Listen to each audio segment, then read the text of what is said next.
حیات الصحابہ ٹاپک حضرت ابو ذر رضی اللہ تعالیٰ عنہ کا سختیاں برداشت کرنا۔ حضرت ابن عباس رضی اللہ عنہ فرماتے ہیں کہ جب حضرت ابو ذر رضی اللہ تعالیٰ عنہ کو حضور صلی اللہ علیہ وسلم کے نبی ہونے کی خبر ہوئی تو انہوں نے اپنے بھائی سے کہا، تم اس گھاٹی مکہ کو جاؤ اور جو آدمی یہ کہتا ہے کہ وہ نبی ہے اس کے پاس آسمان سے خبر آتی ہے، اس کے حالات معلوم کرو، اس کی باتیں سنو، پھر مجھے آ کر بتاؤ۔ ان کے بھائی مکہ حضور صلی اللہ علیہ وسلم کی خدمت میں گئے، آپ کی باتیں سنی، پھر حضرت ابو ذر کو واپس آ کر بتایا۔ میں نے انہیں دیکھا کہ وہ عمدہ اخلاق اختیار کرنے کا حکم دے رہے تھے۔ انہوں نے ایسا کلام سنایا جو شعر نہیں تھا۔ حضرت ابو ذر رضی اللہ عنہ نے کہا، تمہاری باتوں سے میری تسلی نہیں ہوئی، جو میں معلوم کرنا چاہتا تھا وہ میں معلوم نہ کر سکا۔ پھر انہوں نے راستہ کا سامان لیا، پانی کا مشکیزہ بھی سوار پر رکھا اور چل پڑے، یہاں تک کہ مکہ پہنچ گئے۔ مسجد حرام میں آ کر حضور صلی اللہ علیہ وسلم کو تلاش کرنے لگے۔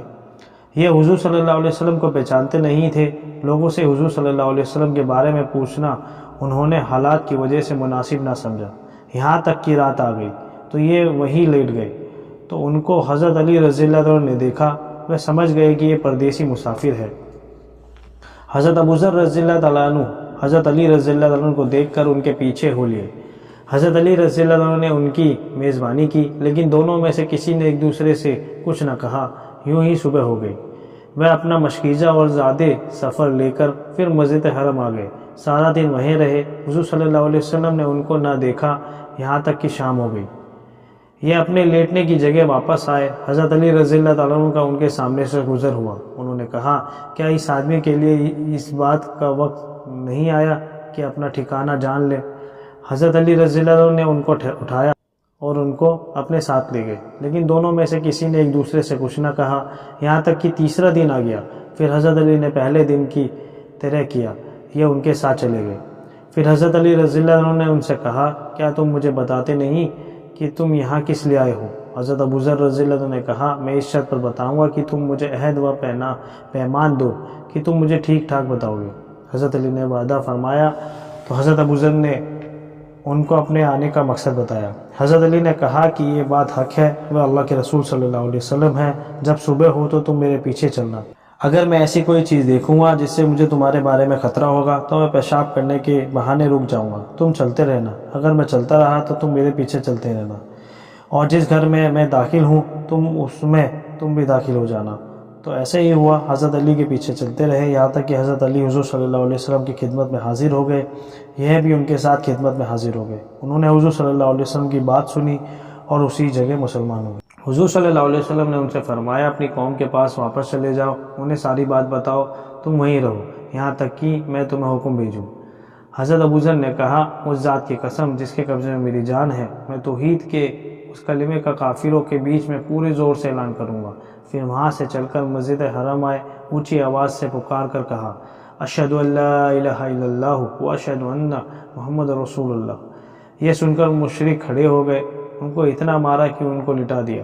اتنے میں حضرت عباس آ گئے، وہ ان کو بچانے کے لیے ان پر لیٹ گئے۔ انہوں نے کہا، تمہارا ناس ہو، کیا تمہیں معلوم نہیں یہ قبیلہ غفار کا آدمی ہے، اور مجھے ملک شام کا تمہارا تجارتی راستہ اسی قبیلے کے پاس سے گزرتا ہے۔ اور حضرت عباس نے ان کو کافروں سے چھٹا لیا۔ اگلے دن حضرت ابو ذر نے پھر ویسے ہی کیا، پھر کافروں نے ان پر حملہ کر دیا، ان کو مارا۔ پھر حضرت عباس بچانے کے لیے ان پر لیٹ گئے۔ امام بخاری نے حضرت ابن عباس رضی اللہ عنہ کی روایت میں یوں نقل کیا ہے کہ انہوں نے اعلان کیا، اے قریش کے لوگوں سن لو۔ کافروں نے کہا، پکڑو اس دین کو۔ پھر وہ سب کھڑے ہو کر مجھے مارنے لگے، مجھے اتنا مارا گیا کہ میں مرنے کے قریب ہو گیا۔ حضرت عباس میری مدد کے لیے آئے، میرے اوپر لیٹ گئے، کافروں کی طرف متوجہ کر کہا، تمہارا ناس ہو، تم غفار کے آدمی کو مارنے لگے ہو، حالانکہ تمہاری تجارت کا راستہ اور تمہاری گزرگاہ غفار کے پاس سے ہے۔ تب لوگ مجھے چھوڑ کر پیچھے ہٹ گئے۔ جب اگلا دن ہوا تو میں نے اونچی آواز سے پہلے دن کی طرح پھر کلمہ شہادت کافروں کے بیچ میں پڑھا۔ پھر کافروں نے کہا، پکڑو اس بددین کو۔ اس لیے اس دن بھی میرے ساتھ ویسا ہی سلوک ہوا جو اس سے پہلے دن ہوا تھا۔ اور پھر حضرت عباس میری مدد کے لیے آئے، مجھ پر لیٹ گئے، کافروں سے وہی بات کہی جو پہلے دن کہی تھی۔ امام مسلم میں حضرت ابو ذر رضی اللہ عنہ کے اسلام لانے کا قصہ اور طرح سے بیان کیا گیا ہے، جس میں یہ ہے کہ میرا بھائی گیا، میں مکہ پہنچا، پھر مجھ سے واپس آ کر کہا، میں مکہ آ گیا۔ وہاں میں نے ایک آدمی دیکھا جسے لوگ بددین کہتے تھے، ان کی شکل و صورت آپ سے بہت زیادہ ملتی جلتی۔ حضرت ابوذر فرماتے کہ میں مکہ گیا، وہاں میں نے ایک آدمی کو دیکھا جو ان کا نام لے رہا تھا۔ میں نے پوچھا وہ بددین آدمی کون ہے؟ یہ سن کر وہ آدمی میرے بارے میں چیخ چیخ کر کہنے لگا، یہ بددین ہے، یہ بددین ہے۔ لوگوں نے مجھے پتھروں سے اتنا مارا کہ میں پتھر سے لال بت کی طرح سے ہو گیا۔ جاہلیت کے زمانے میں کافر جانور ذبح کر کے بتوں پر خون ڈالا کرتے تھے، میں اس بت کی طرح لولہان ہو گیا۔ پھر میں کعبہ اور اس کے پردوں کے بیچ چھپ گیا، 15 دن رات اس میں یوں ہی چھپا رہا۔ میرے پاس آب زمزم کے علاوہ کھانے پینے کی کوئی چیز نہیں تھی۔ حضور صلی اللہ علیہ وسلم حضرت ابوبکر رضی اللہ تعالیٰ عنہ مسجد حرم میں ایک دن آئے، میری ان سے ملاقات ہوئی۔ اللہ کی قسم سب سے پہلے میں نے آپ کو اسلامی طریقے کے مطابق سلام کیا۔ میں نے کہا، اللہ کے رسول صلی اللہ علیہ وسلم السلام علیکم۔ آپ نے فرمایا، وعلیکم السلام ورحمۃ اللہ وبرکاتہ، تم کون ہو؟ میں نے کہا، بنو غفار ایک آدمی ہوں۔ آپ کے ساتھی حضرت ابوبکر نے کہا، مجھے آج رات ان کو اپنا مہمان بنانے کی اجازت دے دیں۔ پھر وہ مجھے اپنے گھر لے گئے جو مکہ کے نچلے حصے میں تھا۔ انہوں نے مجھے کچھ مٹھی کشمش کا لا کر دی۔ پھر میں اپنے بھائی کے پاس آیا اور میں نے اسے بتایا کہ میں مسلمان ہو گیا ہوں۔ اس نے کہا، میں بھی تمہارے دین پر ہوں۔ پھر ہم دونوں اپنی ماں کے پاس گئے، انہوں نے بھی یہی کہا کہ میں تم دونوں کے دین پر ہوں۔ پھر میں نے اپنی قوم کو جا کر دعوت دی، ان میں سے کچھ لوگوں نے میری تابعداری کی اور وہ مسلمان ہو گئے۔ حضرت ابوذر رضی اللہ عنہ فرماتے ہیں، میں مکہ کی میں حضور صلی اللہ علیہ وسلم کے ساتھ ٹھہر گیا۔ آپ نے مجھے اسلام سکھایا، میں نے کچھ قرآن بھی پڑھ لیا۔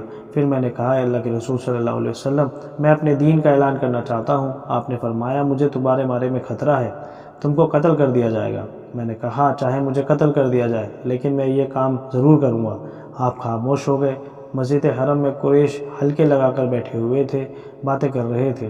میں نے وہاں جا کر زور سے کہا، اشہد ان لا الہ الا اللہ واشہد ان محمد رسول اللہ۔ یہ سنتے ہی وہ تمام حلقے ٹوٹ گئے اور وہ لوگ کھڑے ہو کر مجھے مارنے لگے۔ مجھے لال بت بنا کر چھوڑا اور ان کا یہ خیال تھا کہ وہ مجھے قتل کر چکے ہیں۔ جب مجھے کچھ سکون ہوا تو میں حضور صلی اللہ علیہ وسلم کی خدمت میں آیا۔ آپ نے میرا یہ حال دیکھ کر فرمایا، کیا میں نے تم کو منع نہیں کیا تھا؟ میں نے کہا، اے اللہ کے رسول صلی اللہ علیہ وسلم، یہ میرے دل کی چاہت تھی جسے میں نے پورا کر لیا۔ میں حضور صلی اللہ علیہ وسلم کے پاس ٹھہر گیا۔ پھر آپ نے فرمایا، اپنی قوم میں چلے جا، جب تمہیں ہمارے غلبے کی خبر ملے تو میرے پاس آ جانا۔ ایک روایت میں حضرت ابوذر رضی اللہ عنہ فرماتے ہیں کہ میں مکہ گیا تو وادی مکہ کے تمام لوگ مجھ پر ہڈیاں اور ڈھیلے لے کر ٹوٹ پڑے۔ مجھے اتنا مارا کہ میں بے ہوش ہو کر گر گیا۔